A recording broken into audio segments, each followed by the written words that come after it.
Good day, everyone. Our lesson for today is all about solving problems in linear inequalities and system of linear inequalities into variables. But before that, don't forget to like, subscribe, and share this video to your classmates and friends. And hit the notification bell for more updates. Also, you can find different subjects in this YouTube channel. Just select the playlist section. And finally, please don't skip the ads in this video. Thanks! And now let's proceed to our main topic for today, which is all about solving problems in linear inequalities and system of linear inequalities into variables. So linear inequality is almost the same as linear equation except the equal sign is replaced with an inequality symbol like the greater than, less than, greater than or equal, tsaka less than or equal. You can watch our previous videos about linear inequality in the grade 8 playlist section. Yeah. So nandoon lahat yung mga yung mga lessons about grade 8. So makikita mo doon mga yung mga reviews, no, yung mga previous discussion natin about linear inequality. So let's have an example now. Example 1, the young tour guide needs to earn at least 30 pesos per day. He has to sell handmade keychains which cost 5 pesos each and pot holders which cost 6 pesos each. Write an inequality that shows ways to achieve his goal. So, ang target natin dito sa problem na to is to write an inequality, okay, that shows ways to achieve his goal using the 5 peso cost of keychains and pot holders, which is 6 pesos, that he needs to earn which is at least, no? The word at least 30 pesos per day. So, pag sinabing at least, ibig sabihin, siya yung pinakamababa at meron pang tataas. Okay? So, ibig sabihin, equal siya dito, pero mas mataas, pero meron pang mataas doon. So, pwede siya maging 35, 40. So, it means it is greater than that number. So, equal siya at the same time greater than. So, represent the symbol, or represent the problem first. So, let X be the number of the keychains that has to be sold at 5 pesos each, and let Y be the number of pot holders that has to sell for 6 pesos each. So first variable X, number of keychains at 5 pesos each, so that is 5X. Okay, because we have 5 pesos times X. We don't know how many number of keychains ang may bebenta niya. Okay, that's the X. The 5 is the amount of the keychain. Operation is N. Sabi niya kasi dito N. So we have plus. Second variable Y. The number of pot holders, 6 pesos each. So we have 6Y. At least is greater than or equal. Ibig sabihin ng at least, siya yung pinakamababa at meron pang tataas. So siya yung pinakamababa at meron pang tataas. So, kukunin mo to yung parang symbol nito, siya yung greater than. Itong may shaded part na to, siya yung equal sign. Then, constant yung 30 kasi given siya 30 pesos per day. So, the inequality equation for this, the inequality for this problem is 5x plus 6 greater than or equal to 30. Now, use the point 0, 0 in 5x plus 6y greater than or equal 30 para mag-graph natin siya. So, let's say, let's have 5 times 0 plus 6 times 0 greater than or equal to 30. And 0, 0 yan. So, greater than or equal to 30. Is it true that 0 is greater than or equal to 30? So, the answer is false. No? So therefore, ang ating, since 0 is greater than or equal to 30 is false, the opposite of the plane contains 0, 0 is the graph of the solution. Or simply, hindi included sa graph ang ating origin. At the same time, since greater than, no, nakalagay is greater than, ibig sabihin, going to the right. Going to the right ang ating ang ating highlight or ang ating shaded part, or basta ganito, basta going to the right, no? Ang ating shaded part. Kapag naman less than yan, going to the left. So it's either pataas siya or pababa. Basta going to the left. Okay? Next, dito sa third, okay, we forgot the third one. Change the inequality 5x plus 6y greater than or equal to 30 into the equation of 5x plus 6y equals 30 para ma-solve natin siya, no? So, una, mag-let muna tayo para malaman natin yung ordered pairs na gagamitin natin sa ating sa ating graph. So, y equals 0. 5x plus 6y equals 30. So, papalitan natin yung y ng 0. So, that is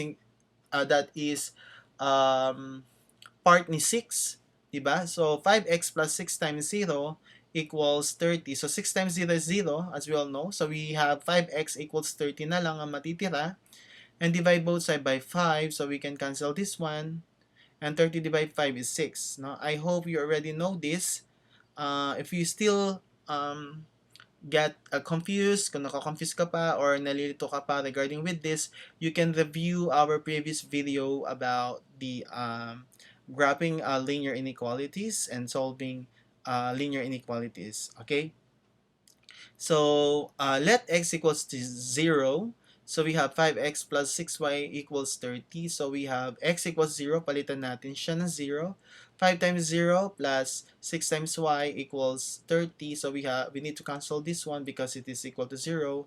So, matitira 6y equals 30. Divide both sides by 6 to cancel this one. Therefore, y equals 30 divided 6 is 5. So, this is our second variable.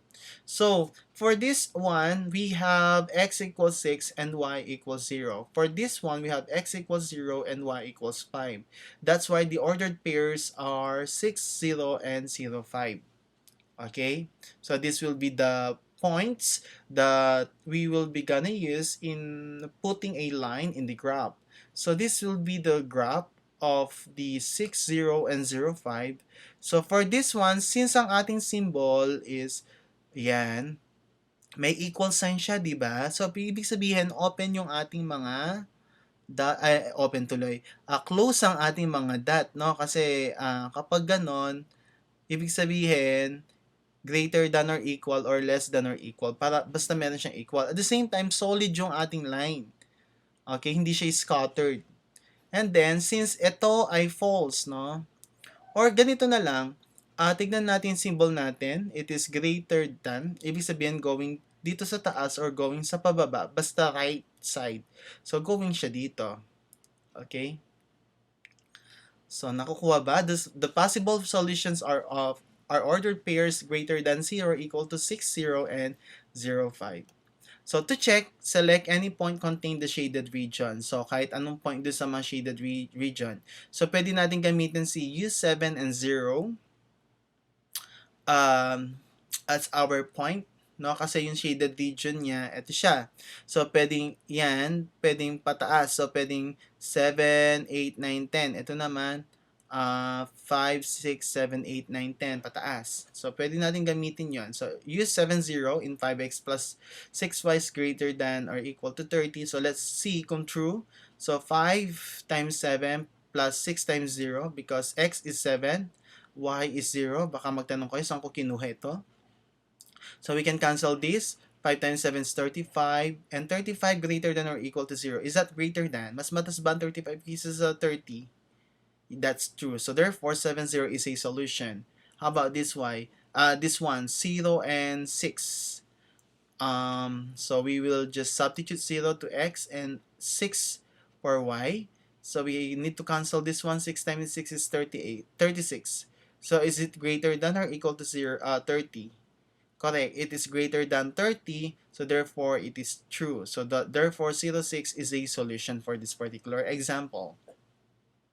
Now, systems of linear inequalities. The system of linear inequalities is a set of two or more inequalities considered simultaneously. A solution of system of linear inequalities is an ordered pair of number that satisfies each linear inequality in a system. So, example, let Lay or Lee, I don't know how to pronounce it. So, let's say it's Lay. is buying pizza bread and cinnamon bread for her groupmates in her school canteen.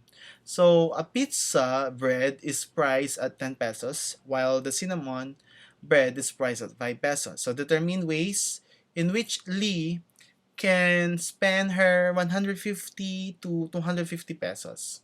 Yun ang ating pag-iisipan, 150 to 250 pesos. First representation.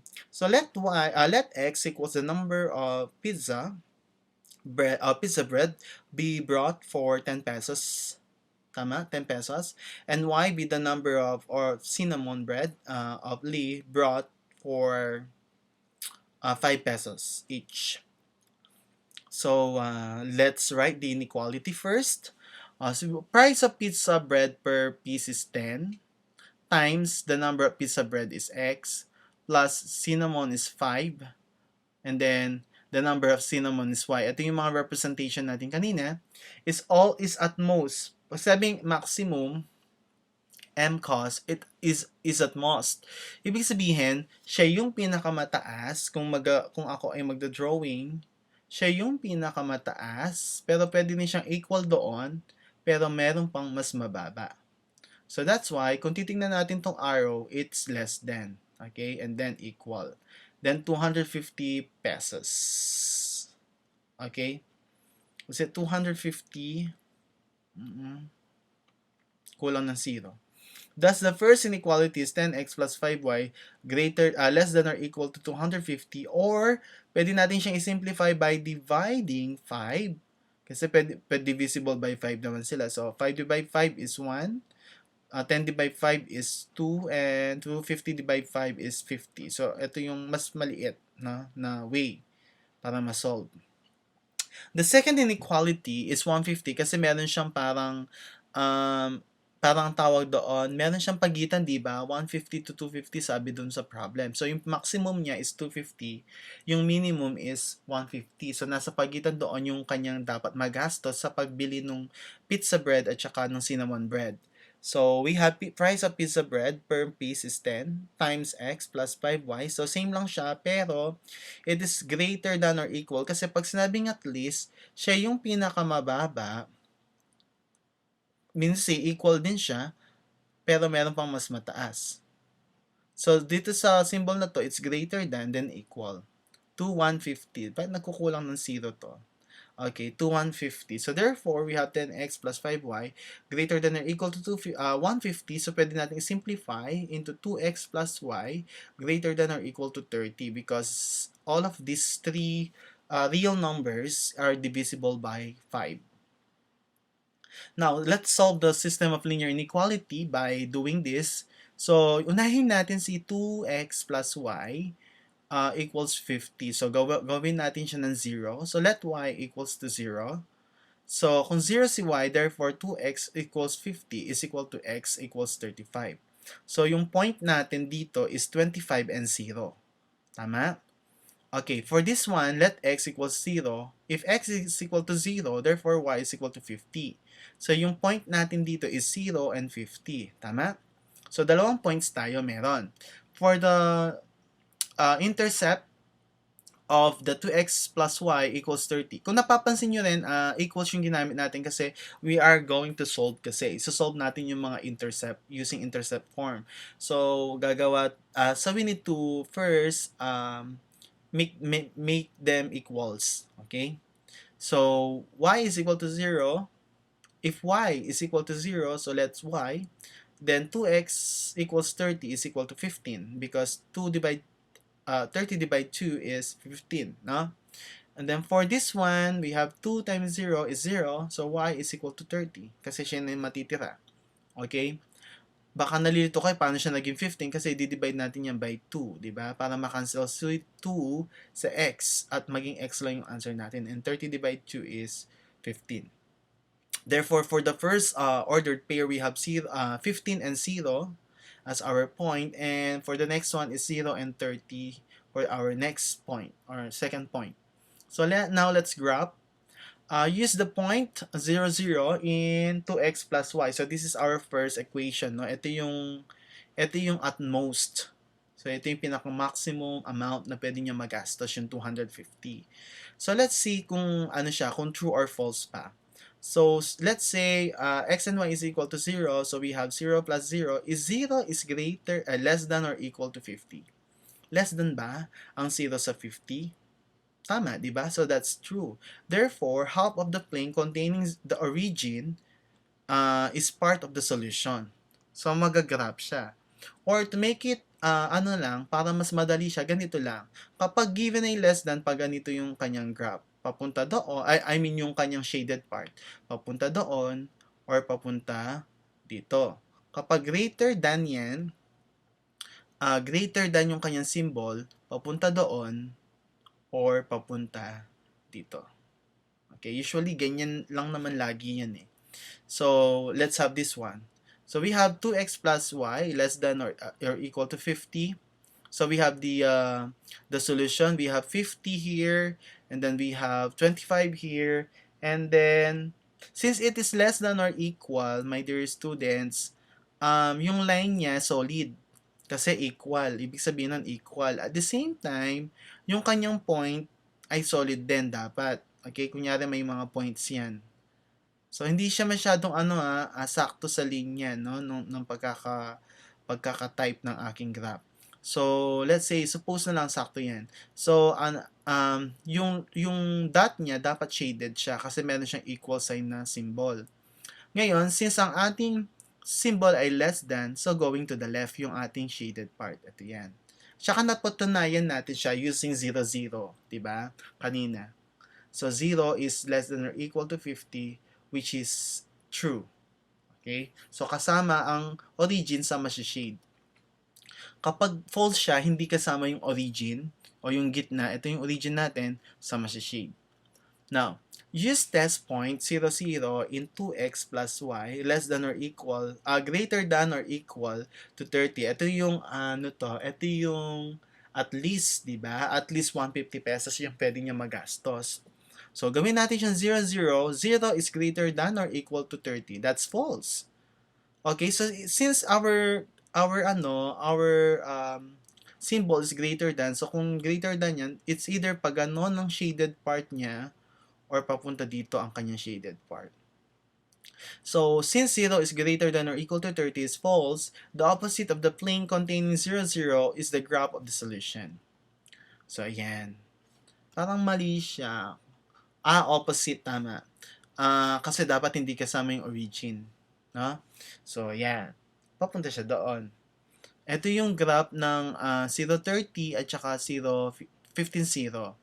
Again, since meron siyang equal sign, kung nakikita nyo class ay solid ang kanyang line, hindi scattered. At the same time, dapat yung dot niya ay solid din. Ibig sabihin, may shaded din yung graph, yung kanyang dots, no? Kapag kasi less than niya lang yan, o kaya greater than, open yung kanyang mga dots. Tapos scattered yan. So, makikita mo naman agad kung siya ay greater than or equal, less than or equal, greater than or less than. The graph of the two inequalities, kung papakita natin, yung isa, ito, yung x plus y less than or equal to 50, ito siya. No? Ito naman, yung greater than, x plus y greater than, is that x plus y? I think that's, parang may mali dito. That's 2x eh. Alam ko 2x yan. Okay? So, 2x plus y less than or equal, greater than or equal to 30, papunta naman siya doon. So, yung intersection nila, ito yung shaded part, no?